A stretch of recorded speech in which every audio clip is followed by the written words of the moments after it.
నమస్తే ఓటెన్ టీవీకి స్వాగతం. రాష్ట్ర రహదారులు అండ్ భవనాలు శాఖలో అవినీతి, నిర్లక్ష్య విధుల నిర్వహణపై తీవ్రమైన ఆరోపణలు వెలుగులోకి వచ్చాయి.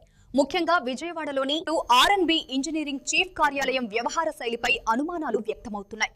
ప్రభుత్వ నిధుల పరిరక్షణలో బాధ్యత లేకుండా వ్యవహరించిన ఒక అధికారిపై చర్యలు తీసుకోకపోవడమే కాకుండా అతనికి పదోన్నతి కల్పించే ప్రయత్నాలు జరుగుతున్నాయన్న సమాచారం కలకలం రేపుతోంది. ప్రస్తుతం కాకినాడ జిల్లా ఆర్ఎన్బి డివిజన్ లో అసిస్టెంట్ ఇంజనీర్ గా పనిచేస్తున్న కొవ్వూరు సాయిబాబా రెడ్డి గతంలో కోనసీమ జిల్లా రామచంద్రపురం సబ్ డివిజన్ లో విధులు నిర్వహిస్తున్న సమయంలో ప్రభుత్వానికి సంబంధించిన 30,000 డిమాండ్ డ్రాఫ్ట్ ను నిర్లక్ష్యంగా వ్యవహరించి ప్రభుత్వ ఖజానాకు జమ చేయకుండా పోగొట్టినట్లు ఆరోపణలు ఉన్నాయి.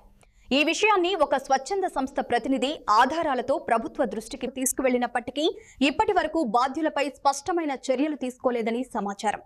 ఈ ఘటనపై ఉన్నతాధికారులు రాతపూర్వకంగా కఠిన చర్యలు తీసుకుంటామని ఫిర్యాదుదారునికి తెలియజేసి సంవత్సరం గడిచినా ఆచరణలో చర్యలు కనిపించకపోవడం అనుమానాలకు తావిస్తోంది.